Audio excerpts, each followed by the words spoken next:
se conectan con la señal de televisión de CTV Barranquilla y su programa El Termómetro. Como siempre, es un verdadero placer estar con ustedes para analizar los grandes temas de la actualidad informativa local, regional, nacional e internacional. Hoy con dos temas que se resumen en uno a nivel internacional. Elecciones primarias en los Estados Unidos con un actor clave que es el expresidente Donald Trump, la carrera dentro del Partido Republicano por elegir a su candidato, quien se enfrentará al actual presidente de los Estados Unidos, Joe Biden, en las próximas elecciones presidenciales, está al rojo vivo. Y aquí en Sudamérica, en Argentina, a pocos días de la segunda vuelta o del balotaje que elegirá al nuevo presidente de Argentina, la disputa entre Sergio Massa y Javier Milei no está para alquilar balcón, sino para comprar palco. La mayoría de las encuestas anuncian un resultado muy cerrado.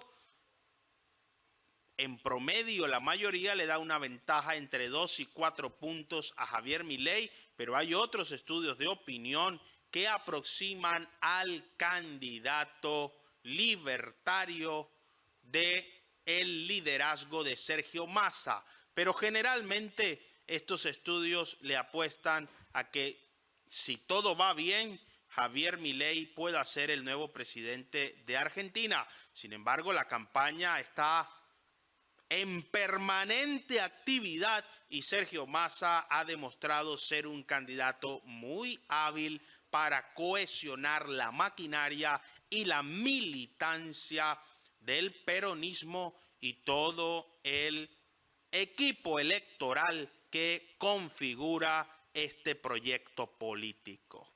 Para entender estas dos realidades, hoy tenemos un panel de expertos muy importante.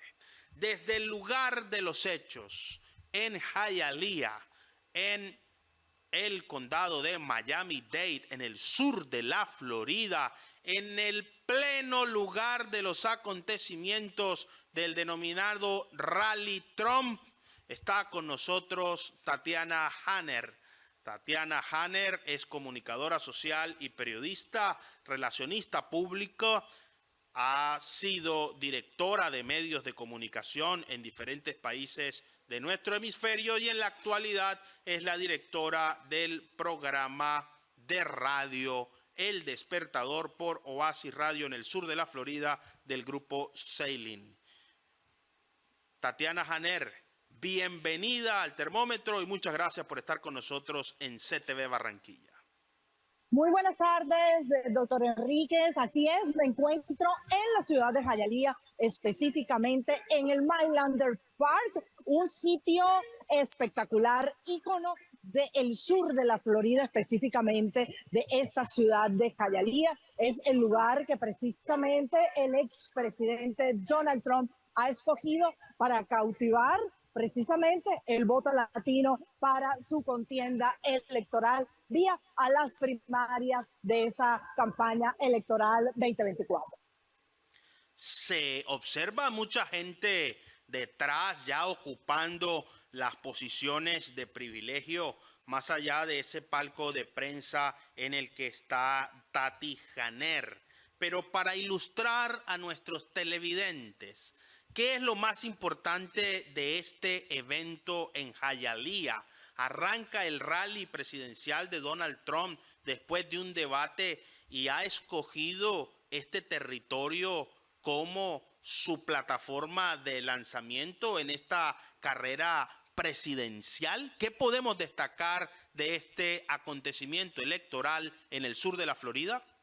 Hialeah tiene una densa población hispana, específicamente casi 95% de la población es republicana, la 3/4 parte de la población es nacida en el exterior y por eso es un lugar estratégico político. Y precisamente el expresidente Donald Trump ha mirado la ciudad de Hialeah para coquetearle y poder cautivar esos votos hispanos que lo necesitan precisamente para poder seguir avanzando hacia esa contienda electoral que lo pone hasta este momento, lo está colocando como primero en las encuestas. Podemos ver específicamente que en las últimas encuestas que se dieron las últimas semanas ponen al presidente Donald Trump de 3 a 10 puntos sobre el candidato único demócrata que es el presidente Joe Biden. Y pues es algo muy importante en este momento, cautivar el voto latino y específicamente tomar la ciudad de Hialeah era algo estratégico. Ahora bien, dentro de esos puntos porcentuales podemos destacar y de esa encuesta que precisamente el 75% de los norteamericanos ha respondido a una pregunta clave. Si está de acuerdo con que los demócratas estén llevando bien el país y la mayoría o el 75% de esos norteamericanos ha dicho que no. El 35% de ese 75% ha dicho específicamente que quiere que los republicanos tomen el poder de los Estados Unidos. Y ahí se va encaminando los republicanos hacia la toma del poder de los Estados Unidos. En esa misma encuesta vemos que esos de 3 a 10 puntos que el presidente Donald Trump le lleva en ventaja al único candidato demócrata, el presidente Joe Biden, tenemos estados importantes, claves, que siempre han puesto presidente aquí en los Estados Unidos, hablando del colegio electoral, como son Nevada, Georgia, Arizona, Michigan y Pensilvania. Y por supuesto, falta el estado del sol, falta la Florida. Y por eso es que el presidente Donald Trump viene y toca la puerta aquí al estado de la Florida, en donde el anfitrión es el segundo de la encuesta republicana, el gobernador del estado, el señor Ron DeSantis, que va bajando las encuestas, así que le viene a coquetear a la casa al gobernador de este estado. Coquetearle a la casa en medio de toda una gran polémica por la ola migratoria y por las caravanas que transitan permanentemente desde el tapón del Darién hasta la frontera norte de México en los Estados Unidos. Ese incremento de la inmigración y sobre todo considerando la apuesta y el discurso radical frente a este tema que ha tenido el expresidente Donald Trump, ¿cuál sería el nivel de importancia que tiene que esté hoy en la Florida y en Hialeah, donde la mayoría de la población es latina, predominantemente cubana, Tati Janer? En este momento, precisamente, en Hialeah es la casa de los inmigrantes. Precisamente estamos esperando ese discurso del expresidente Donald Trump, que esperamos que se vaya inclinando hacia inmigración y que no sea tan duro en su discurso migratorio, porque necesita cautivar los votos precisamente latinos en esta casa, precisamente en la casa en Hialeah, aquí en este lugar que es un estadio de soccer, ícono para unir a la comunidad. Entonces, este voto latino aquí, precisamente en este lugar, es súper importante. Si el expresidente Donald Trump viene, como se ha mostrado en otros estados, con un discurso duro contra inmigrantes, aquí no va a ser. No va a ser donde va a cautivar el voto latino. Así que esperamos que se ablande un poco, que sea opacada ese discurso de mano dura y así se presenta, así se ha venido presentando en las últimas semanas cuando le hablan un poquito del tema migratorio, cuando se refiere un poco más a nuestro estado. Cosa contraria que lo que ha venido haciendo el gobernador Ron DeSantis. Ustedes muy bien saben que la ley más dura de los Estados Unidos se está llevando a cabo aquí en el estado de la Florida, precisamente porque el gobernador Ron DeSantis la ha estipulado aquí hace unos meses atrás. Precisamente fui yo quien estuvo en la casa en Tallahassee, en el gobierno de Tallahassee, abriendo esa cajita de Pandora en donde encontramos que muchas partes de la ley migratoria pues estaba estipulando aquí en nuestro estado. Así que esperemos que el voto latino pues logre saber escoger entre los inmigrantes y un gran, digamos, puntos a favor de este país que está pasando por una economía terrible y poner en la balanza ciertas cosas que pueden ser más importantes que inmigración.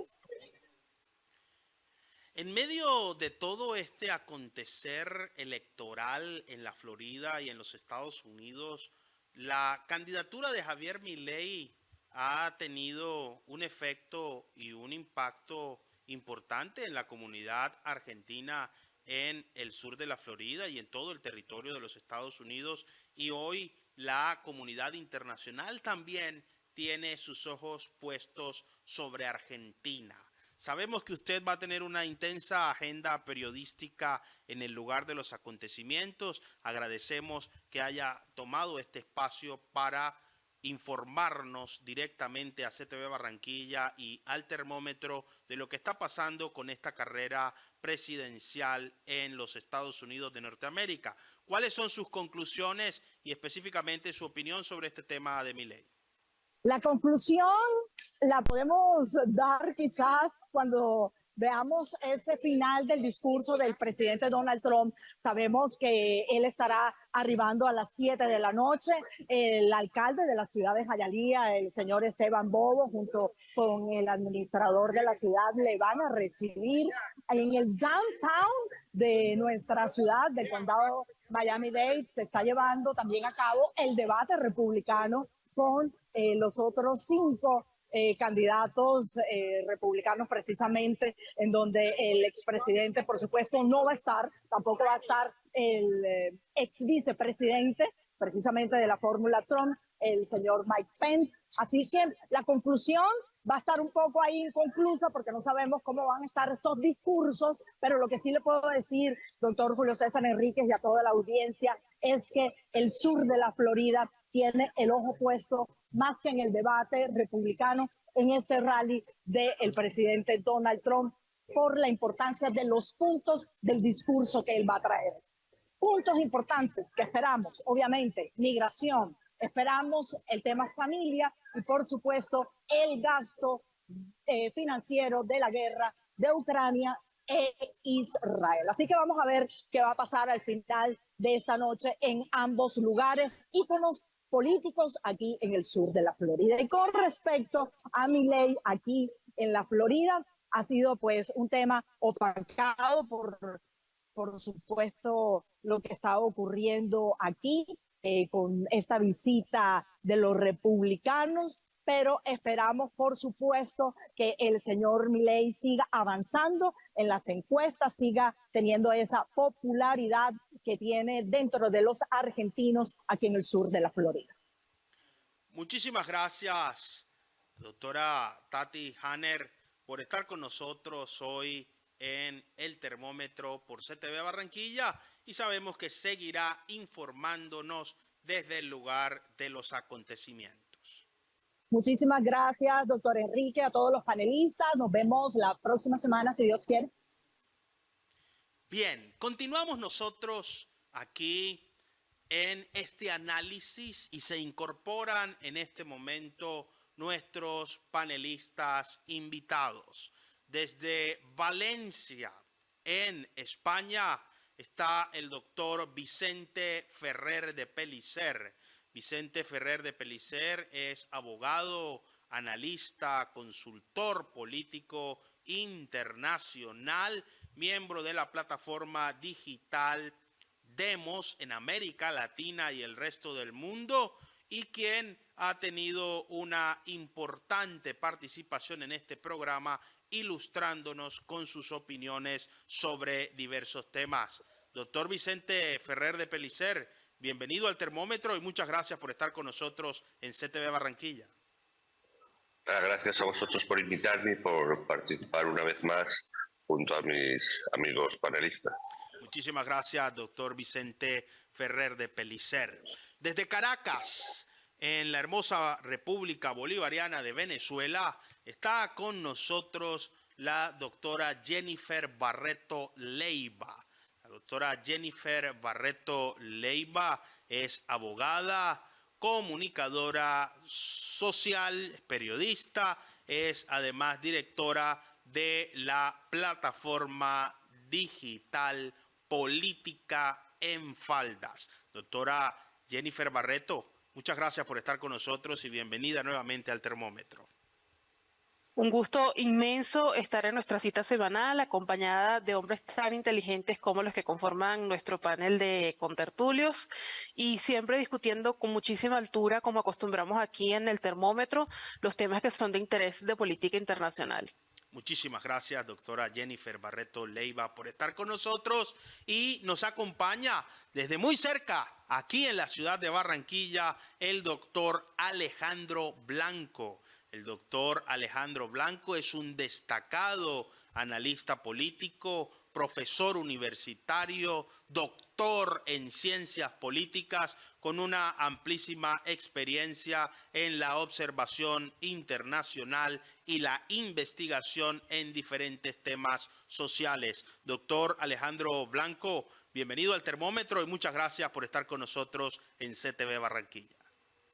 No, muchas gracias a ustedes por la invitación y pues, un saludo a la audiencia y al resto del equipo de trabajo. Muchísimas gracias a usted, doctor Alejandro Blanco.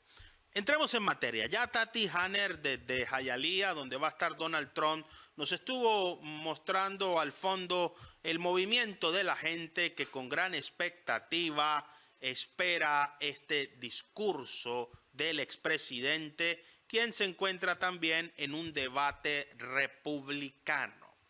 Y la primera pregunta para analizar este contexto es, ¿tiene Donald Trump opciones reales de poder en medio de todas estas noticias permanentes sobre escándalos, acusaciones, procesos judiciales y, por supuesto, como algunos han denunciado, alguna persecución en su contra? ¿O es simplemente esto la acción oportuna, eficaz y eficiente del sistema judicial, más allá de la persona de que se trate? Y esta ha sido una pregunta recurrente aquí, porque cada día trae un nuevo episodio y un nuevo capítulo de esta aventura. Doctor Vicente Ferrer de Pellicer, ¿cómo está el mapa electoral hoy? ¿Donald Trump tiene opciones reales de poder? Sí que tiene opciones, obviamente, electorales y de poder acceder.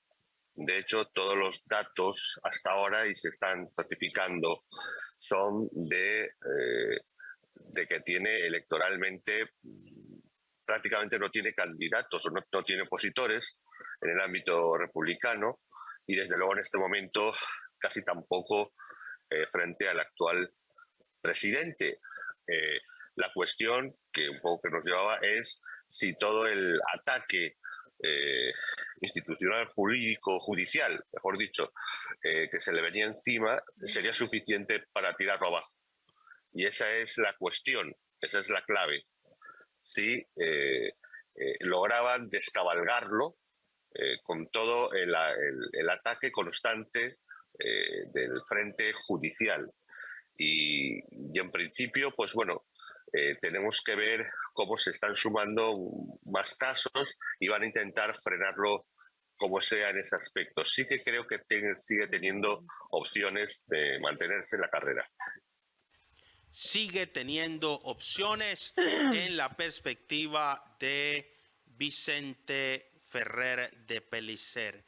Doctora Jennifer Barreto Leiva, usted ha sido reportera de grandes cadenas de televisión en los Estados Unidos como Fox News, entre otras, y conoce muy bien esta carrera presidencial precisamente desde el lado republicano. ¿Qué va a pasar con estos debates? ¿Es Trump un gigante peleando con personas que no tienen opciones reales de poder y más bien esos debates elegirán a un vicepresidente? Y más aún, ¿Donald Trump tiene opciones reales de poder ganarle la presidencia a Joe Biden? En estos debates se ha hecho algo que creo que Trump ha capitalizado de una manera brillante porque los debates sirven, recordemos siempre, para que nosotros como votantes, como ciudadanos, conozcamos con qué estamos contando, las opciones que tenemos a la hora de votar. Y esto lo único que ha servido ha sido para aclarar mucho más el panorama, ¿no? Para tener mucho más visible qué es lo que hay, qué es lo que no hay, qué no me gusta de tal candidato. Y Trump ha sido muy hábil porque él no ha asistido a ninguno de los debates. Sin embargo, ha organizado actividades como esta donde está Tatiana y de alguna forma, y de hecho en una entrevista lo dice, ¿para qué yo voy a ir si los que tienen que debatir son ellos? Yo estoy muy seguro. En cuanto a puntaje, él está en la cima de la montaña, no importa qué candidato se le ponga. Es interesante la forma en que han ido fluctuando los candidatos. Todavía falta mucho para el tema de la elección presidencial, pero sí ha sido muy interesante que se han remontado otros liderazgos, ¿no? En cuanto a los debates, me parece a mí que no ha sido atinada, no ha sido, digamos, organizada la manera en que se han producido estos debates. Se ha visto mucho desorden, se ha visto atropello entre un candidato y el otro, lo han tomado desde un punto de vista un poco risible. Esto no pasaba antes. Antes daba mucho gusto inclusive llegar a ver estos debates y hoy por hoy la gente dice, ¿para qué voy a ver eso ya, no? Veo muy realista la posibilidad de que el expresidente Trump remonte en el poder presidencial. Sin embargo, sí que lo tiene complicado por todas estas cosas que han estado de alguna manera gestando para obstaculizarle la carrera, ¿no? Hemos conversado acá largamente de cómo se ha estado orquestando una vendetta política, o para los que no creen, ya están empezando a creer de que en efecto ya hay algo en contra de él y que judicialmente hablando, aunque todavía por lo que indica la ley, él puede optar a ser presidente, pues cada día le están cerrando más las opciones. Se le sigue viendo como un rival bien fuerte. Y a propósito de esta actividad que él está organizando, me gusta lo que está sucediendo porque no solamente se está yendo al estado donde siempre se deciden las elecciones republicanas, no solamente está yéndose con la comunidad cubana, que la comunidad cubana junto a la comunidad puertorriqueña tienen en este momento el poder dentro de lo que representa la minoría hispana. Pero lo que más me gusta de esto es que ya se nos está tomando respeto como votantes. Hasta hace no mucho éramos, y yo sé que a mucha gente quizá no le guste, pero éramos el hazmerreír o la parte risible y jocosa cuando se hablaba de las minorías. Decían, no, los latinos, los latinos, los latinos. Y ya los hispanos, porque los hispanos somos mucha gente que abarcamos muchas cosas, los hispanos en este momento somos la primera fuerza migratoria del país y en este momento somos quienes estamos marcando quiénes van a ser candidatos presidenciales, quiénes van a estar en el poder. Se nos está escuchando. El hecho de que uno de mis compañeros de Fox News haya viajado a entrevistar a Milei es una cosa histórica que nunca, ni siquiera en los mejores años de Fox News nos habíamos planteado que algo así sucediera. Entonces, este viraje que está teniendo la política me gusta mucho, que se nos esté dando por fin el respeto que nos merecemos como fuerza política que somos y fuerza económica que somos en los Estados Unidos también. Pero sí, definitivamente, respondiendo a lo que usted me pregunta, tiene muchas posibilidades, por eso son los ataques. Y como he dicho acá, cuando una persona es líder políticamente hablando, siempre se le va a buscar destruir, quitar del medio. Y en cuanto a los debates políticos, creo que hace falta una mucha mejor organización. Han perdido un poco esa solemnidad, ese interés que tenía la gente. No creo que haya estado en las manos correctas el tema de la producción, pero me parece interesante que se esté dando esto porque así la gente conoce muy bien de qué opciones tiene, qué está planteando cada candidato, qué fallas tiene, y hacer un voto más consciente, que eso ha sido una de mis grandes banderas en el tema de la política. Importantísimo lo del voto consciente, sobre todo porque parece que en la política el elector tiende a ser más emocional que racional. Y uno se pregunta, un candidato de un partido conservador como es el Partido Republicano, señalado de acoso, de maltrato a las mujeres, de corrupción, de fomentar actividades en contra de la actividad propia de la democracia, del ejercicio mismo de la actividad del Estado y de las instituciones norteamericanas, cómo goza de tanta aceptación. Es una persecución lo que hace el sistema judicial a un candidato que es un fenómeno electoral en torno a su carisma, o es la actividad propia de la justicia. Esa es una pregunta de investigación muy importante y queremos abordarla desde su perspectiva, doctor Alejandro Blanco. ¿Tiene Donald Trump opciones reales de poder ganarle la elección a Joe Biden? Y esta oleada de acusaciones, de señalamientos por parte de la justicia norteamericana, ¿tiene fines políticos o es la acción pronta más allá de quien se trate? Bueno, para responder esa pregunta yo creo que es clave comprender el contexto de cómo la sociedad o gran parte de la sociedad norteamericana entiende el ejercicio de la política, y en este sentido Trump representa un empresario, muchas veces se presenta como incluso un ciudadano promedio. Si Trump tiene opciones o no, pues todo candidato en el marco de un proceso electoral, si se lanza es porque en efecto existe la posibilidad de que triunfe en las urnas. Ahora bien, yo creo que es interesante mencionar no solo pues si gana o no blanco y negro, sí, sino cómo, ¿no? Trump representa la espectacularización de la política, que es, digamos, una manera propia del ejercicio político del siglo XXI, en donde el pragmatismo prima sobre las ideologías. En este sentido, pues, por supuesto, todo este tipo de escándalos posicionan a Trump en los medios de comunicación, y sabe capitalizar en términos electorales el posicionamiento. Por lo tanto, si el voto es pragmático y está alejado de premisas ideológicas, si el candidato está untado de dificultades en el terreno judicial, eso no sería relevante.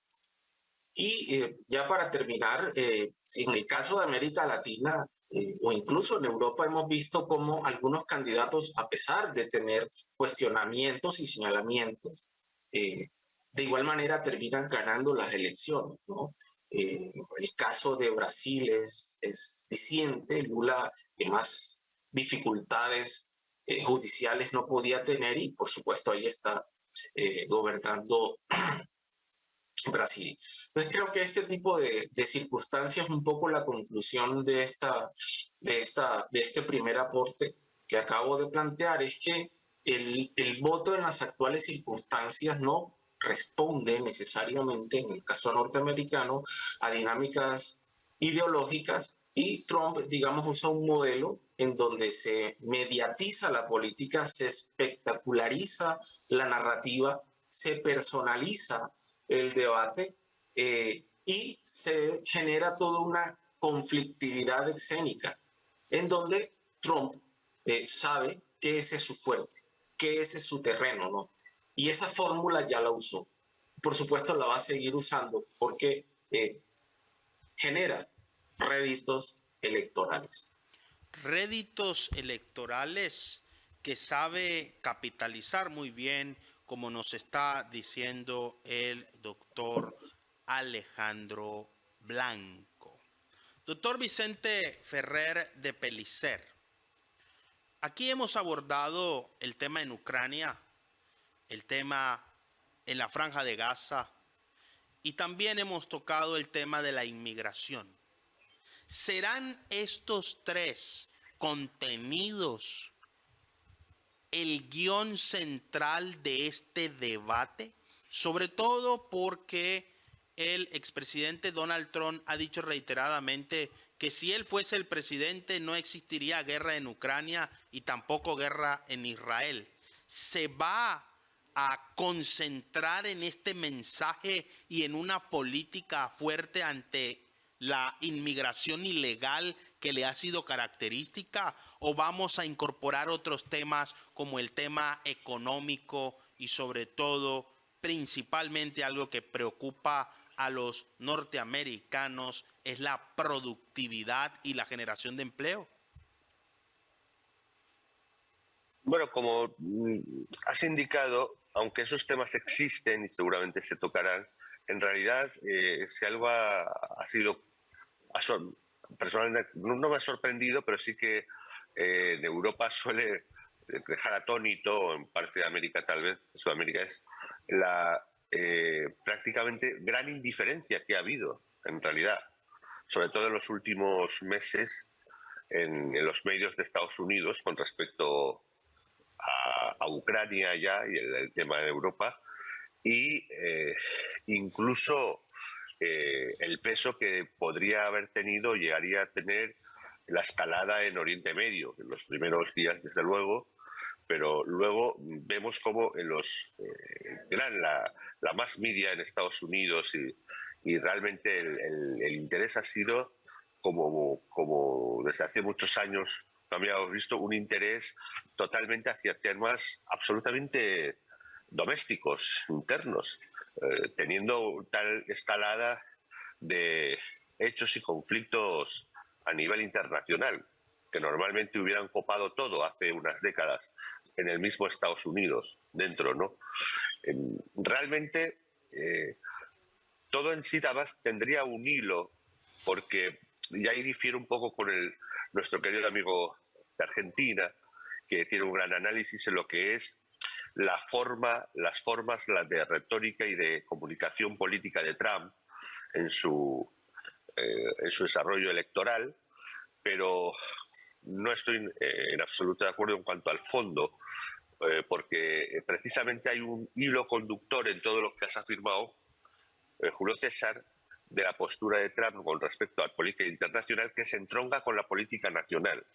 Y es que si algo lo ha definido, y desde la ciencia política, incluso el mismo Trevijano, estando yo con él, lo analizamos en la presidencia de Trump en un principio, tanto cuando llegó como en los primeros tiempos, por sus primeros 2 años, es que la vuelta a una política que calificaríamos sin ningún rubor de una medida nacional, ¿no? Nacionalista o patriota, patriotismo nacional, contraria y rompiendo el paradigma que se había impuesto, que existía y que se está todavía vigente, pero totalmente cuestionado y en parte caduco, de idea globalismo internacionalista y post-nacional, de salir. Entonces, en cuanto a eso, creo que Trump sí que va a tratar de aunarlo en un todo correspondiente a un cambio de visión completamente, de visión paradigmática. Y a recordar que estos últimos años no han servido más que interrumpir lo que se estaba haciendo, ¿no? Que es ese cambio de paradigma de una visión globalista, de una visión, de una agenda impuesta a nivel internacional, en este caso la 2030, y de una visión que tiene totalmente que ver con la vida doméstica interna económica, y que eso está totalmente relacionado con el comportamiento que se está teniendo y está ocurriendo a nivel internacional, en la política internacional.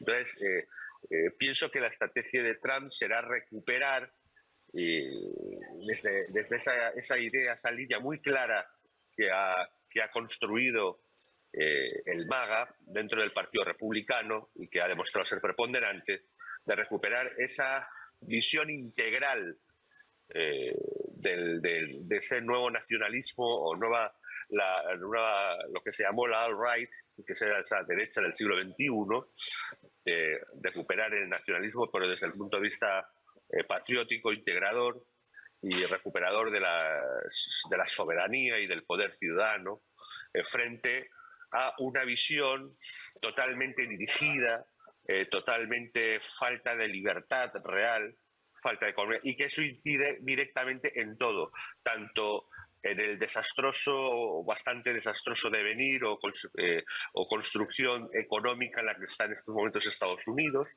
que ya empiezan a verse pues indicios de desaceleración en muchos aspectos, económicos, en desempleo, incluso aunque parezca algún indicador de PIB a medio plazo y largo, cada vez menos, indicadores prácticamente en la línea en cuanto al desempleo y al nuevo empleo, etcétera. Ha caído de 300.000 a 150.000 empleos en un mes, por ejemplo. En fin, los indicadores que obviamente se encaminan hacia una posible crisis, ya sea más o menos fuerte.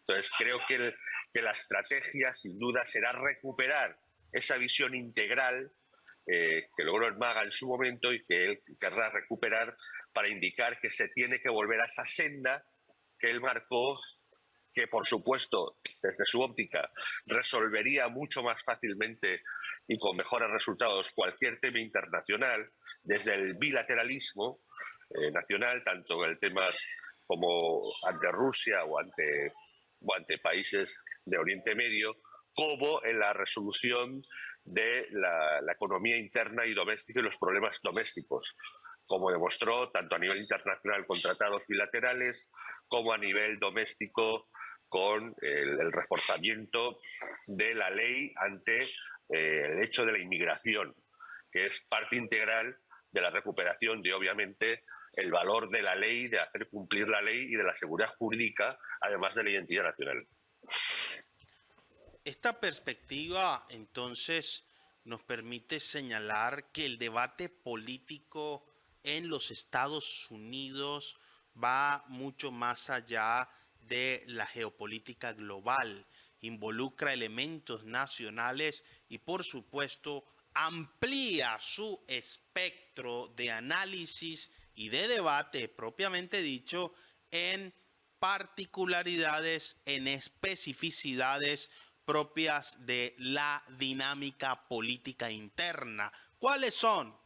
El debate entre los republicanos sobre si van a ir cohesionados, unidos, si los demás aspirantes hoy a competirle la nominación a Donald Trump serán considerados en su equipo de trabajo y si de allí se va a elegir su fórmula vicepresidencial, o también si la estrategia va a apuntar a fortalecer las mayorías en el Congreso en ambas cámaras para garantizar la gobernabilidad en caso de ganar, y cómo hacerle frente a la mayoría demócrata en grandes estados como California, que se dan por descontados, son un fortín electoral del Partido Demócrata, independientemente de quién sea el candidato nominado.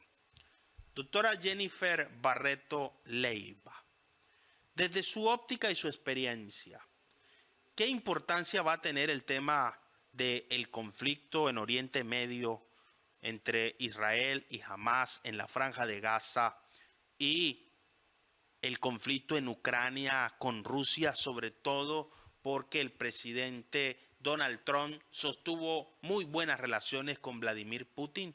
¿Serán estos temas esenciales en la agenda, sumando el tema de la inmigración, o veremos un Trump con un mensaje diferente? Él ha sido bastante constante en sus propuestas como político y creo que la forma en que él se comportó y se desempeñó como en particular en el tema de las relaciones internacionales va a jugar una carta fundamental para él a su favor. A él lo acusaron de cualquier cantidad de cosas, de que era anti-inmigración, de que él odiaba a los latinos, de que él odiaba a la población negra. Nada de esto es cierto, eran todos bulos que fue creado por los medios de comunicación masivo. Decían que si él llegaba a la presidencia iba a estallar la Tercera Guerra Mundial, el anticristo, bueno, una cantidad de disparates que inventaron ya rayando en lo ridículo. Y fue justamente él quien logró acuerdos, quien logró la paz en el mundo en esos 4 años en los que él estuvo en la presidencia. Más bien se mantuvieron las cosas bastante calmadas. Él supo jugar a lo que debe hacer un político en estos casos, ser político, de tener la fiesta en paz para que la gente nos entienda y de que no haya conflictos de ninguna índole, cosa totalmente contraria a lo que ha hecho la actual administración, que por activa o por pasiva pues ha estado involucrada en todos estos conflictos, ¿no? Bien sea financiando, no haciendo nada, liberando narcoterroristas, en fin. Pero sí creo que esto va a ser una carta de las más fuertes que él tiene para poder jugar a su favor, porque en efecto, como lo han acusado de todas las cosas que él justamente no ha sido, creo que él esto va a jugar un peso fundamental a la hora de las elecciones. Si algo o es de los puntos más álgidos con respecto a los Estados Unidos, el tema de las relaciones internacionales, y eso le vendría a él a dar un plus, un agregado, un extra a su favor. Entonces sí que creo que todos estos conflictos que si hubieran y se han debido tratar de una forma distinta, esto se va a usar como una carta para decirle a la gente, bueno, esto es lo que yo tengo que ofrecer, ya yo ofrecí esto, el mundo estaba tranquilo cuando yo estaba en la presidencia, miren ahora todo lo que ha pasado, ¿no? Sí que creo que esto va a jugar una carta fundamental. Él ha sido muy inteligente con el tema de los hispanos, de hecho, para los que no recuerdan, los índices más altos de votaciones los tuvo de la comunidad hispana y de la comunidad negra, que de hecho salieron Latinos for Trump y Blacks for Trump, dos de las minorías que justamente lo han apoyado más porque la economía de estas dos minorías surgió y se elevó una vez que él llegara a la presidencia, porque él estimuló la economía de los Estados Unidos. Entonces, estas dos cosas, el tema de la inmigración y el tema de las relaciones internacionales de los Estados Unidos, que es algo tan álgido para el país, van a jugar una carta a su favor. Él lo manejó brillantemente y como todo, por supuesto, lo va a capitalizar a su favor en estas venideras elecciones, donde tiene ya este precedente, se lograron acuerdos maravillosos, no hubo ningún problema por ninguna parte. Arabia Saudita, que es una piedra muy dura, un hueso muy duro de roer con las personas que están a cargo, que tienen una historia bastante compleja, bastante delicada, fueron justamente las personas con quien más se pudo lograr acuerdos. Inclusive hay muchos clips en redes sociales donde dicen, no, el príncipe de Arabia Saudita no se le puede tocar, y Trump agarra y lo abraza, ¿no? Eso habla mucho de cómo él se maneja en ese particular y de las cosas que llegó a lograr como político y que van a jugar ahora definitivamente a su favor, y que estoy absolutamente segura que su equipo de estrategia lo tiene ahí guardadito para sacarlo en el momento más indicado. Doctor Alejandro Blanco, entremos a analizar el impacto y la importancia que tendrá el conflicto en esta carrera presidencial. Nos referimos específicamente a la guerra en Ucrania o la operación militar en Ucrania, como la denominan desde la perspectiva rusa, el conflicto en la Franja de Gaza, como se habla desde Hamas, o la guerra, como se habla desde Israel. serán importantes? ¿Y dónde quedará ese discurso anti-inmigración ilegal que tanto le caracteriza a Donald Trump? Bueno, allí hay dos preguntas. Voy a tratar de ser breve abordando la primera. Bueno, una de las características de los populismos de derecha contemporáneos es justamente tratar de evitar la confrontación en términos de lo internacional, porque sabe que eso genera un desgaste interno. Y cuando revisamos un poco la historia, los costos de las guerras lideradas por los norteamericanos tienen un peso inmenso sobre el presidente de la República. Y cuando empezamos a mirar, varios de los presidentes terminaron desgastados justamente por casarse conflictos armados internacionales. Y si partimos de la presidencia anterior de Trump, en donde trató de evitar, en donde no participó en conflictos armados internacionales, pues allí está, digamos, el precedente en donde Trump en una eventual presidencia no participaría del conflicto internacional, sobre todo porque, digamos, siempre que hay una confrontación internacional, los Estados Unidos entran y su economía se ve afectada, y esa sería la razón fundamental por la cual Donald Trump no le apostaría digamos, a participar en un conflicto. Mire que la posición hoy en la que están los norteamericanos, digamos, un poco podría dar pinceladas alrededor, es decir, como mencionaba la panelista anterior, justamente la inacción de Joe Biden ha generado un conjunto de conflictos al interior de la sociedad norteamericana en función del conflicto, ¿no? Y, por supuesto, Trump tendría dificultades mayores para enfrentarse eventualmente en una presidencia a un conflicto interno en función de una guerra. Y yo creería que básicamente no, pero fundamentalmente por razones económicas, porque habría un gran costo, y sobre todo este gran costo termina recayendo sobre la población norteamericana. Y con respecto a la migración, bueno, creo que es uno de los temas más complejos en cuanto a la relación. Puedo hablar desde el punto de vista latinoamericano.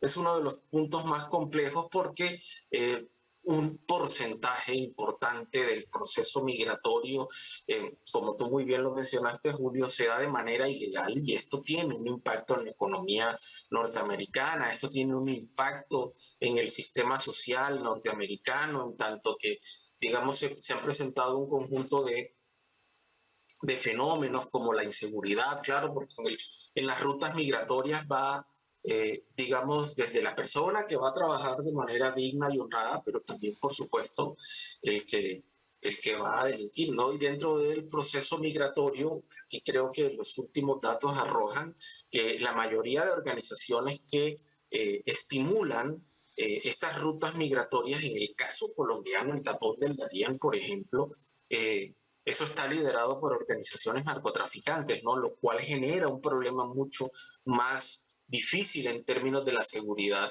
para los Estados Unidos de Norteamérica. Importante cómo esta dinámica electoral en los Estados Unidos incorpora grandes temas geopolíticos. Los Estados Unidos no solo es la potencia económica más influyente e importante del mundo, es además la nación que acoge a un gran número de comunidades de diversas nacionalidades. Esto tiene un efecto en los países que aportan ese flujo de inmigración de personas que están específicamente viviendo, residiendo o adquiriendo la nacionalidad norteamericana. En este momento sube la temperatura en el termómetro. Vamos a dedicar estos últimos minutos de este programa de hoy a analizar las elecciones en Argentina. Javier Milei y Sergio Massa. No deja de sorprender que Sergio Massa, en medio de una de las economías con la mayor tasa de inflación del mundo, haya ganado en esta primera vuelta. Las encuestas posicionan un empate técnico en promedio, por lo tanto el resultado va a ser un famoso voto finish si todo sigue en normalidad. Pero hoy se ha desatado un escándalo a días de las elecciones sobre una presunta red de espionaje que involucra al kirchnerismo. Ha sido detenido un ex policía con información confidencial de un gran número de actores políticos. Parece que estaba adelantando actividades de perfilamiento sobre Sergio Massa, Javier Milei y otras grandes figuras del escenario social y político de la Argentina. Esa ha sido la noticia de hoy, que por supuesto va a tener un eco y un impacto en los próximos días. Pero doctor Alejandro Blanco, para ilustrar a nuestros televidentes, ¿qué hay que apreciar de estos dos polos? Un candidato con un discurso libertario poco usual en América Latina y un candidato que es además el actual ministro de Economía, como se denomina en este país. ¿Cómo podemos entender esta altísima polarización y la irrupción de una figura muy diferente como lo es Javier Milei? Bueno, creo que Argentina merece ser analizado con mucho detalle, es decir, tiene un conjunto de elementos atípicos con respecto a los procesos electorales en América Latina. Recordemos, digamos, ellos han hecho parte de las dinámicas desde el siglo XX. Desde el siglo XX acá han construido un conjunto de dinámicas que se estudian con rigurosidad en la ciencia política. Las dictaduras hicieron parte de las oleadas de izquierda. En Argentina fue electo Macri. Es decir, el péndulo ideológico pareciera moverse con más facilidad en Argentina que en cualquier otro país latinoamericano. Sin embargo, Milei es la respuesta al desgaste propio del proyecto político del kirchnerismo, ¿no? En donde, por supuesto, como tú muy bien lo mencionas, digamos, hay todo un conjunto de críticas sólidas alrededor de los resultados de la gestión del kirchnerismo. Recordemos, por ejemplo, que la democracia argentina en sus particularidades tumba presidentes. El caso llamativo de Menem, que justamente por razones económicas también terminó por caer, y bueno, sale del Palacio Presidencial en la famosa foto en un helicóptero. Sin embargo, creería yo que yo no sé si lo de libertario sería una razón determinante. Lo que podría mencionar es que Milei, más allá de sus propuestas, más allá de lo que está intentando, digamos, proponer, es resultado fundamentalmente, y si gana, es fundamentalmente resultado de la catástrofe social, política y económica del kirchnerismo. Catástrofe social, política y económica del kirchnerismo. Doctora Jennifer Barreto Leiva, ¿qué tenemos que apreciar aquí? ¿Sergio Massa logrará vencer a Milei en medio de toda esa afectación económica? En este momento, y yo sé que es un gran error contar las reacciones y las expresiones de la gente en redes sociales como votos, porque realmente eso no refleja la realidad, pero sí es un termómetro a propósito de que se llama el termómetro, sí es un termómetro de cómo pudiera orientarse y cómo pudiera finalizar la elección.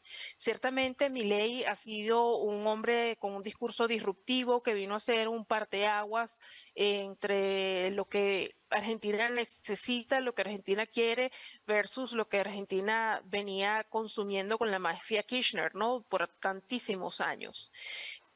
Pero hubo una suerte de bajón con respecto a ese afecto que tenía la gente por Milei, la esperanza que Milei sigue representando en Argentina, en el momento que se hace la alianza Bullrich con Milei, puesto que Milei a lo largo de su campaña la ataca muchísimo. Esta señora viene de un pasado de ser montonera y una cantidad de cosas que hacen un pasado político turbio, y la gente ahora está empezando a dudar. Claro, no es todo el mundo, pero sí es un grupo significante de gente. Empezando a dudar, se empiezan a sentir traicionados porque de alguna forma hacen la conexión y sienten de que Milei quizá termine pareciéndose a lo mismo que él ha venido denunciando, que quiere cortar con todo eso, ¿no? Por esta alianza que se hace buscando la mayoría de votos para poder ganar las elecciones. Creo yo que Argentina, como ha dicho el tertuliano anterior, creo que el desgaste que tiene Argentina, Vicente, siempre que hablamos del tema, ha dicho algo que es así: el sistema político que tiene Argentina es único por la cantidad de peculiaridades que tiene. Y el desgaste que tiene la gente por todas esas peculiaridades que han sombreado de alguna forma la historia política de Argentina. Argentina en este momento tiene una de las 5 economías con más inflación del mundo, una cantidad de cosas, desesperanza, el exceso del populismo de izquierda que ha habido en el país, el exceso de gestionar económicamente hablando plataformas nefastas como el feminismo, el lobby LGBT y todas estas plataformas de corte globalista. Argentina está sumamente cansada y han visto en Milei una esperanza, una posibilidad. Y eso para ellos ha sido muchísimo. Sin embargo, como decía, de alguna forma se ha visto minado esto. Milei venía en una carrera ascendente, como he mencionado en ocasiones anteriores cuando hemos hablado del tema. Él rompe el status quo de los medios de comunicación, él hace su campaña con voluntariado netamente y lo hace a través de redes sociales. En la prensa, cuando sacaban algún artículo de él, decían que él era un nazi, mientras que él, por el contrario, él seguía haciendo su campaña y se ha movido todo su gesta política de boca en boca de la misma gente, y eso es bien importante. Entonces creo que él tendría que ser sumamente delicado por lo que mencionamos hace, creo, 2 semanas que estuvimos hablando de esto, con el tema del discurso, ser precavido, no ser tan violento, tan vocal, digamos, con las intenciones o lo que él quisiera hacer, tener cuidado con las alianzas que hace y no sobreexponerse, porque eso también lo estaría arriesgando a hartar un poco a la población. En estas últimas semanas, donde se decide el futuro político próximo de Argentina, pienso que él, que es la esperanza de Argentina y de alguna forma de toda Latinoamérica, que se ve reflejada en el bonito futuro que pudiera tener Argentina, ven una esperanza posible. Y eso es lo que representa Milei. Él tiene que manejarse con muchísimo cuidado y, por supuesto, manteniendo vivo lo que es la animosidad, el cariño de la gente, que eso es el motor para que puedan ir a elecciones y que no se den estos porcentajes tan cerrados que a mí me llaman mucho la atención y siempre me preocupan tanto. Porque no solamente nos toca en Latinoamérica votar entre el más malo y el menos malo, sino que cada vez que se hacen conteos a la hora de elecciones, los porcentajes están sumamente cerrados, ¿no? No sé, encuentro que eso es de observar. Me preocupa mucho eso. Argentina no se puede seguir jugando su futuro y creo que este es el momento perfecto para poder marcar un hasta aquí y poder empezar a apostar a la esperanza. Ese sentimiento de que ya no queda país, que tenemos en Venezuela, porque realmente ya no hay más opción. Creo que Argentina se lo debe sacudir y que tienen que empezar a apostar al futuro. Entonces sí que creo que hay grandes posibilidades, pero hay que manejarse muchísimo cuidado hablando de estrategia, porque se entra en un periodo delicado donde a la gente no le gustó esta alianza que hubo con la señora Susana Bullrich y eso le pudiera pasar una mala jugada a la hora de las elecciones a Javier Milei. Doctor Vicente Ferrer de Pellicer, ha transcurrido el tiempo, pero quisiéramos extender esta misma pregunta. Javier Milei y Sergio Massa, ¿qué podemos esperar? Pues bueno, lo que esperemos es que la realidad de la sociedad argentina actual se imponga a la imposición de una realidad paralela. Yo creo que esa es la clave del resultado que vamos a observar. Va a depender de eso. Es decir, es verdad que hay una situación en voto oficial, como tú has indicado, de posible voto finis, pero en realidad porque es impuesto de alguna forma. O sea, se da por hecho que la trampa va a ser de un cierto porcentaje. Se da por hecho de que el kirchnerismo, que es el peronismo encima llevado al más extremo populismo, que es capaz de aglutinar desde un nacionalismo delirante a un extremo progresismo con todos los elementos que ha indicado Jennifer, por ejemplo, ¿no? De ultrafeminismo y de todo tipo de cosas absolutamente delirantes, lo hemos comentado en otros programas, la absoluta singularidad extrema el que llega a un estado de partidos en el caso de Argentina, en Occidente, en la que los dos bloques hay izquierda y derecha, izquierda marxista y derecha en ambos, en oposición y tal, hasta que ha llegado la figura de Milei. La ecuación con respecto a la realidad. Entonces, en la medida en la que haya menos trampa institucional, en la medida en la que los medios se atrevan a dejar que la realidad social, y no hablo de datos demográficos, sino demoscópicos, sino sociológicos, es obvio que hay una abrumadora mayoría, ¿no? Y abrumadora mayoría en contra de que siga el actual gobierno, quien representa el actual gobierno, aunque pretenda representar lo contrario. Y precisamente la lucha contra la realidad será lo que se atreva a dejarse a imponer o lo que la sociedad argentina sea capaz de admitir o de tragar de esa realidad paralela. El populismo de verdad, aquí hay otra vez, y en eso se parece algo a Estados Unidos, ¿no? En eso difiero también con nuestro tertuliano argentino, que normalmente lo admiro con sus grandes análisis sobre precisamente Argentina, como en otro programa, pero Trump precisamente lo que no es populista. No hay nada más fuera del populismo, como indicaba el referente en ciencia política, García Trevijano, nada más contrario al populismo de derechas ni de izquierdas que es Trump. Trump es un patriota nacionalista de libro, un criterio claro y además dentro de un ámbito de libertad económica. Por otra parte, Milei, si ha habido alguien que no es populista, es decir, no es alguien que va sobre la marcha viendo cómo crear clientelismo, es Milei, que ha propuesto una cosa completamente diferente desde un ámbito ideológico claro, nítido y rotundo, contrario completamente a la dinámica del desastre argentino de las últimas décadas. Realmente la sociología nos indica que Argentina quiere, el pueblo argentino quiere un cambio. Es obvio que no funciona, es obvio que el Estado está destruyendo completamente y asfixiando completamente a la sociedad argentina y a la nación argentina, y todo el entramado de medios de comunicación y de partidos políticos no pueden sostener, por mucho que quieran transmitir que eso es, digamos, la normalidad. No pueden convencer de que la realidad se está cayendo a pedazos. Y en ese sentido, sí es verdad que va a haber una gran lucha. Vamos a ver hasta qué punto va a poder imponerse, abusar en las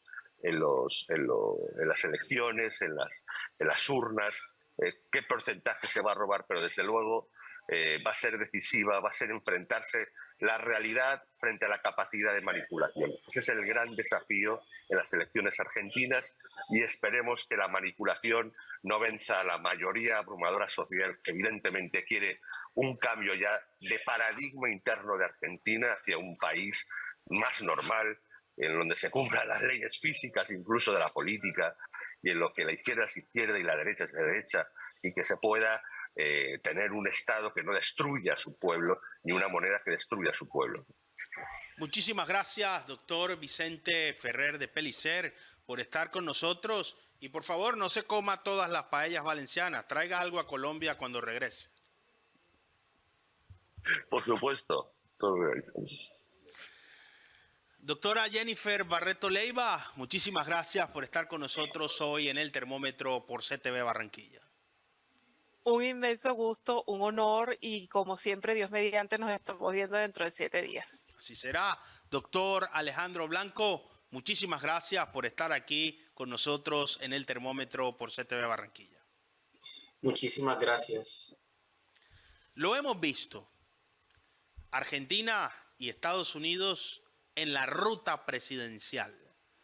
Estados Unidos busca un nuevo ocupante de la Casa Blanca y el Gran Buenos Aires y toda Argentina un nuevo residente de la Casa Rosada. ¿Es Milei el Trump argentino como algunos lo señalan?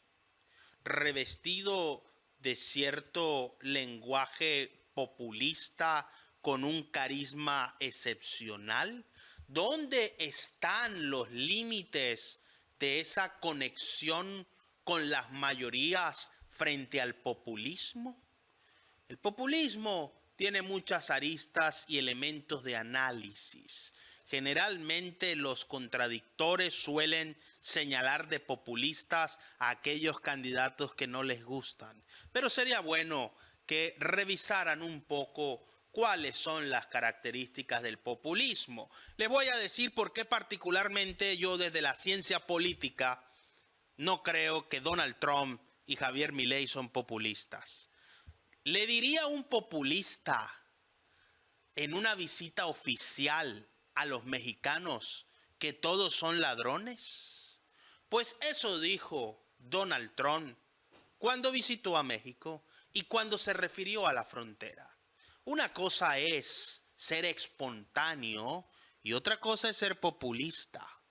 Y frente a Javier Milei, ¿quién en plena campaña presidencial en un país mayoritariamente católico se atreve a señalar al Papa?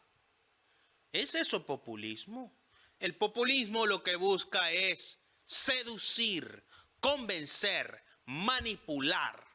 Una cosa es que una persona sea como son evidentemente estos dos personajes, líderes espontáneos, auténticos, imprudentes, porque muchas veces se les va no solo el tono y el lenguaje, sino las expresiones.